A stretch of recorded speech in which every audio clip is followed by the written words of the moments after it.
ফাঁসি চাই বলে চিৎকার করছেন, কেউ আবার দু কদমে গিয়ে বলেছে ফাঁসি অবধি অপেক্ষা করতে তারা রাজি নন, তারা অধৈর্য এতটাই, তারা বলছেন এনকাউন্টার চাই। ফলে ফাঁসি দিয়ে হোক বা এনকাউন্টার করে হোক, এই একমাত্র সাক্ষী মানে এখনো অবধি সামনে এসছে যে অপরাধীর নাম, যদি তিনি অপরাধী আদৌ হন, তার নাম সামনে এসছে, বাকি অপরাধীদের নাম সামনে আসেনি।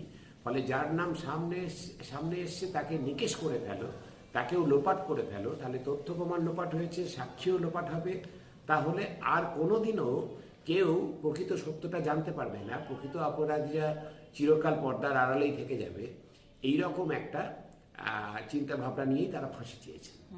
আর আমরা বলছি যে এই যে রাজ্যের সরকার, কেন্দ্রের সরকার, এই দুই সরকারের যে সেটিং, এই দুই সেটিংয়ের সরকার তো চিরকাল থাকবে না। বিভাজনের রাজনীতি, ইলেকট্রাল বন্ডের টাকার দুর্নীতির টাকা